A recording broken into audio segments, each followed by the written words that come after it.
Hey everyone, this was a common request video I've received recently, so I figured let's just make this. In this video, I will be explaining what all the limits are and how they are used in Kingdom Hearts 2 Final Mix. Unfortunately, similar to summons, KH2 does not make a real effort to stress limits and why they are so useful. Instead, most is left up to the player to experiment and figure it out on their own, and just like with summons, some players will dismiss a limit if it doesn't work out well for them the first time. Anyway, let's get started. Limits were introduced in KH1, however, this time they work a bit differently. The general summary of them though is that they are powerful attacks that you can unleash for the price of your entire MP bar. Learning how to properly use and when to use limits can greatly increase your chances of success and optimal gameplay in many fights. Just like in Kingdom Hearts 1, you need to equip an ability to use a limit, except this time Sora only has one limit of his own in the entire game. The rest of the limits belong to party members, meaning that you will need to have the party member active in your party and alive to use their limit. In KH1, limits used only some of your MP, and you are not invincible during the entire limit as well. In KH2, they switched it up. Whenever you now use a limit, you lose all of your MP. However, in exchange for that this time, you're invincible during the entirety of the limit. So smart players will stall using their limits until they are low on MP. This can even help you dodge scenarios where you die if you react fast enough into a limit. Yet another change is that most limits will replace Sora's attack command with the limit's attack command, and also most limits use reaction commands as well, where using both the reaction command and attack during a limit is usually preferred. The most obvious change with using a limit is the upper right part of the screen displays a limit bar. When that bar runs out, the limit ends immediately. Doing limit-based attacks during a limit will stall the bar, while doing nothing will let it run out.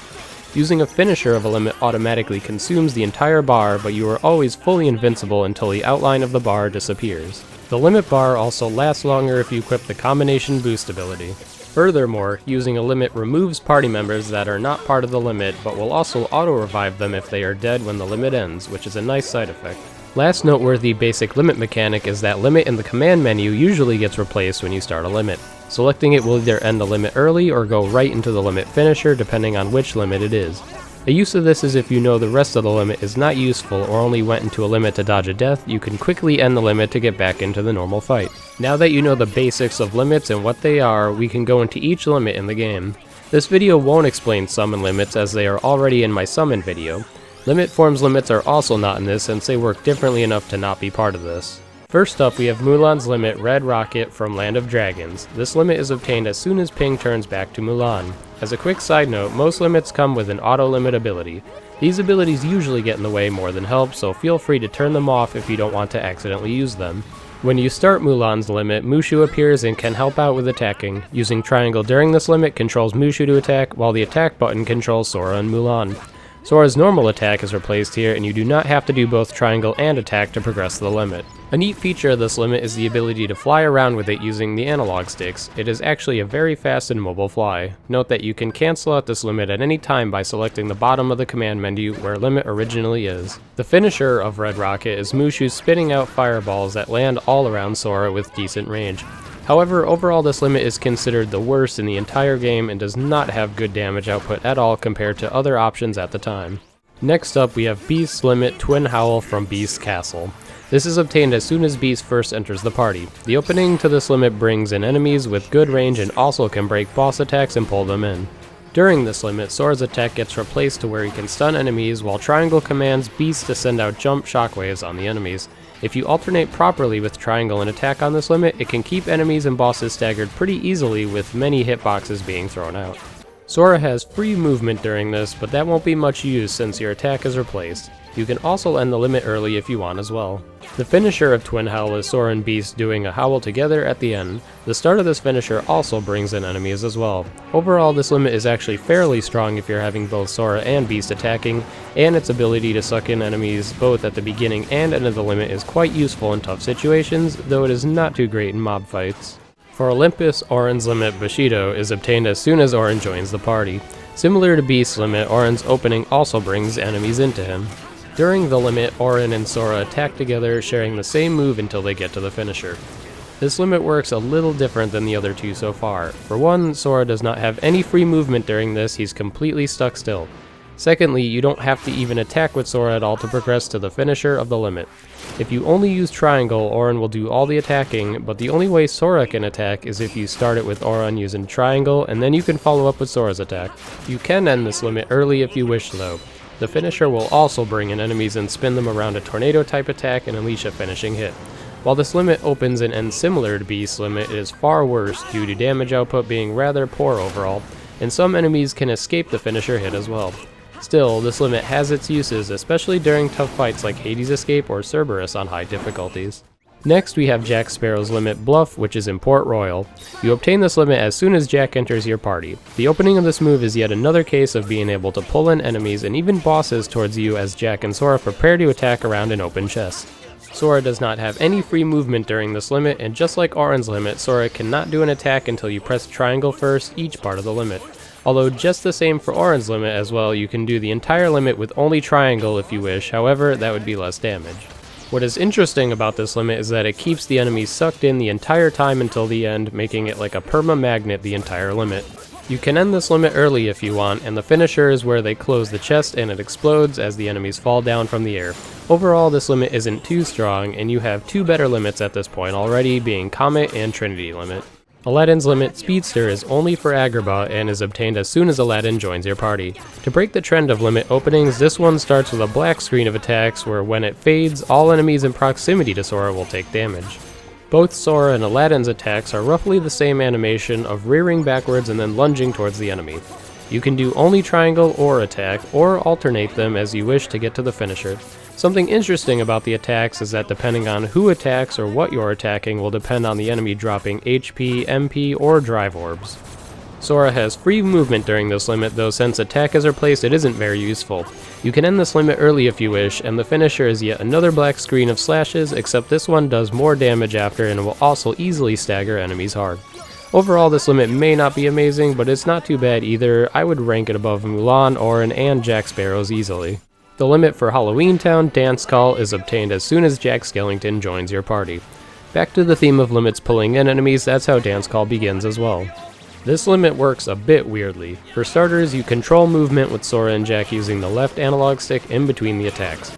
You can also choose not to do any attacks, but the spinning parts of the limit will still do damage to enemies. Like with some limits, you can use triangle or attack with Sora to progress the limit. You don't need to alternate on this one, but doing so actually is a great idea, especially if you do it very specifically. I'll explain why. When the limit begins and enemies are pulled in, this opening spinning attack can help stun lock enemies in the limit. However, the damage output only letting the spin attack happen isn't that big and the limit will eventually run out. Instead, after a few seconds of starting the initial spin, you get to do a triangle or attack option to start progressing the limit. As usual, doing one of these stops the limit bar from going down. However, the best way to do this limit is alternating between triangle and attack. Doing it slowly is also a great way to maximize damage, since you still do damage in between the attacks with a spin. So to get the best damage output for this limit, start with triangle at the beginning and go back and forth with attack and triangle after that while waiting 1 to 2 seconds in between each one. You can end this limit at any time as normal, and during the finisher, Jack throws Sora into the air as hitboxes surround him, stunning and damaging enemies even more. Overall, Dance Call is actually one of the strongest limits if used right and can shred HP bars pretty reasonably. Simba's limit, Wildcat, is obtained in Pride Lands as soon as Simba joins your party. The opening to this limit has Simba and Sora jump into the ground, surrounding them in rising boulders which have a high stagger on enemies or bosses around you. Then you can choose to use either Simba or Sora's attack during the limit. You don't have to alternate them, but it should be noted that Simba helps you out with either attack. Triangle has Sora corkscrew attacking the enemy, with Simba spin attacking, and choosing attack will have Sora ground spin and attack with Simba as well. Note that while in Dance Call you would benefit by alternating the attacks, but in this one you usually only want to do Sora's attack.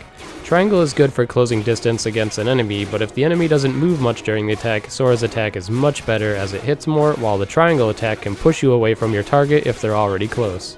Sora can move freely during this limit. You can choose to end the limit early if you want as well, and the finisher is a combined roar between Simba and Sora for the last hits of the limit around Sora.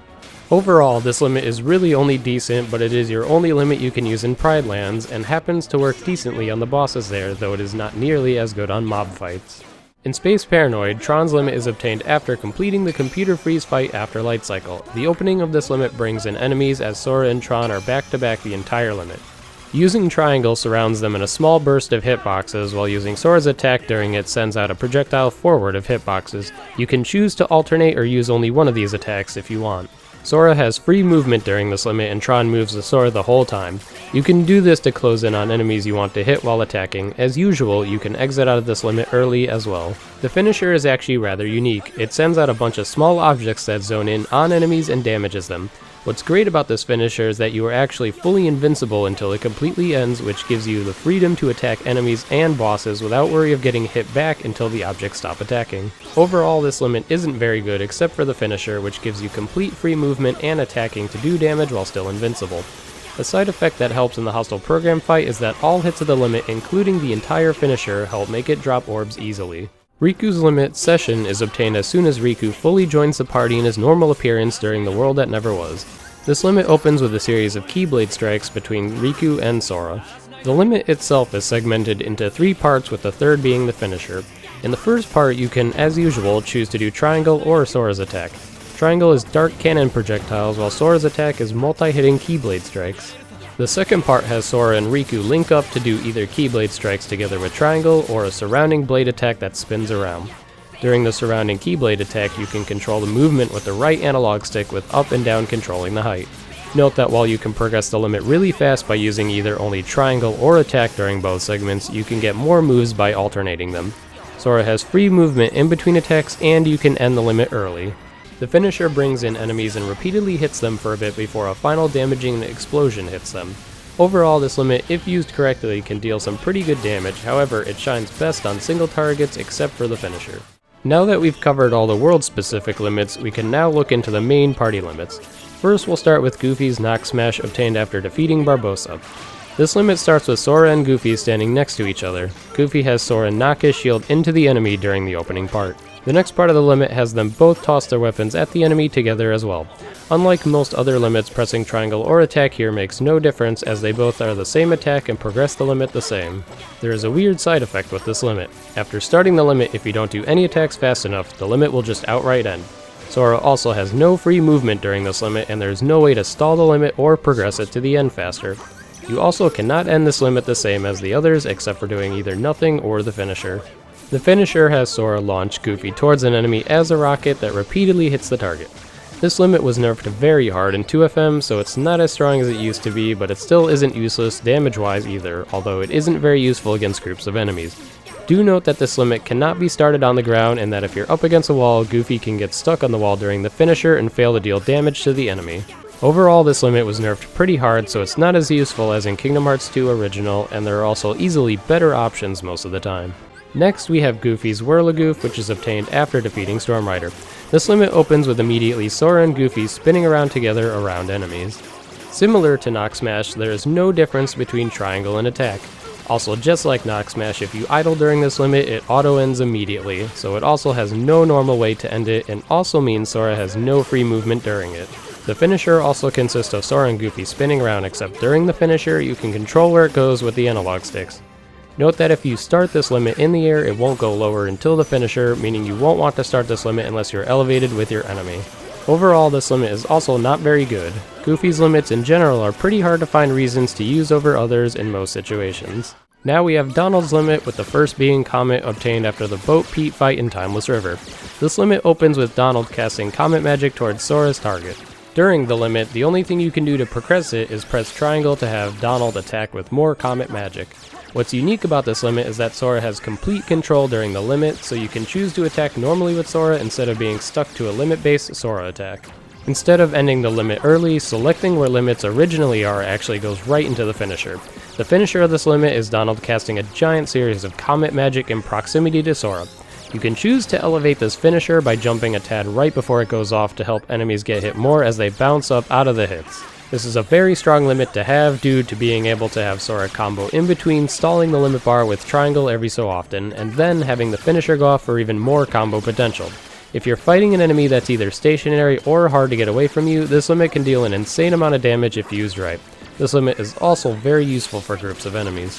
Next, we have Donald's Duck Flare, obtained after defeating the second Grim Reaper fight. The opening of this move has Donald cast rockets towards whatever Sora is targeted on. Similar to Comet, you can only progress the limit with Triangle to have Donald cast more rockets. This means once again Sora has free movement to combo an enemy himself while stalling the limit with Triangle. Selecting where Limit used to be goes right into the Limit's finisher, which is Donald casting a high amount of rockets towards the enemies. This finisher stun locks even bosses very hard, allowing you to bypass revenge value temporarily until after the limit ends. As said with Comet, the main appeal of this limit is being able to freely combo with Sora during it, allowing you to deal an insane amount of damage, especially if you combo while the rockets are hitting too. This limit tends to be the better boss limit than mob limit, unlike Comet being the exact opposite. This now brings us to Sora's only equipable limit, called Trinity Limit. This is obtained after defeating Pete in Olympus's first visit. Trinity Limit is the most unique limit in the entire game. It also has a solo and group variation. We'll look at group first. For Group Trinity, this is only if Donald and Goofy are in the party. You can never do Solo Trinity if they are both in your active party.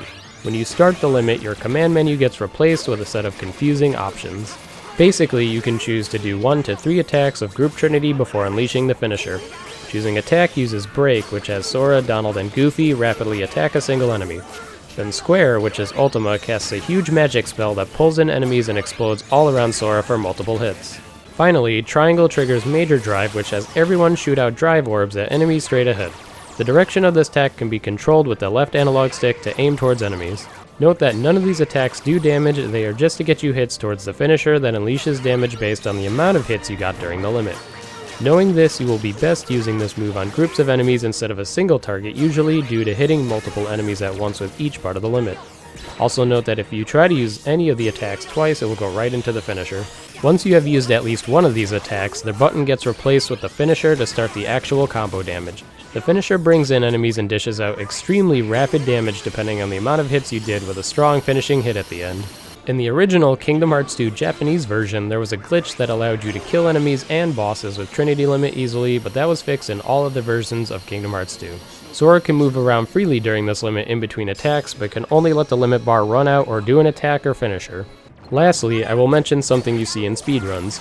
If you cast Magnet on an enemy and go immediately into Major Drive, you will see enemies take damage even though they shouldn't during Major Drive. This is due to Major Drive repeatedly hitting enemies back into Magnet so that they keep taking Magnet damage. This trick also gets you Drive back incredibly fast. Trinity Limit overall is still an extremely strong limit if used right. Even on single enemies, it still hits pretty hard. The downside is that it requires both Donald and Goofy to not only be in the party but also be alive. Something that's hard to rely on for higher difficulties. The last limit this video will discuss is the solo part of Trinity Limit. This is only triggered if Donald and Goofy are not both in the active party. Solo Trinity is pretty much the same thing as Break from Group Trinity, where Sora will repeatedly hit an enemy in the air and go into a dash strike at the end. Sora is actually free to move and combo during this limit, and if you press triangle you can use Break again. The catch is that the limit bar drops fast after one of the finishing strikes of Break, giving you only the chance to do Break twice or 3 times if you have the combination boost ability equipped. What's unique about this limit is that it has no actual finisher, but due to the nature of how this limit works, you can usually follow up with a combo after the finishing strike of a Break attack to do your own combo with Sora. What is also nice is that it hits so rapidly that you can usually catch a boss open and stagger them at some point during the limit to get in a free combo. Solo Trinity is a very useful tool to get out of scary situations real fast and gain control of the fight again, which helps greatly in fights where Sora is by himself. This concludes my limits tutorial for Kingdom Hearts 2 Final Mix. A lot of how a limit works isn't obvious to players without a little testing or experimenting, but when utilized properly, they can become extremely strong options to help you win difficult fights. Hope you all enjoyed this video, thanks for watching.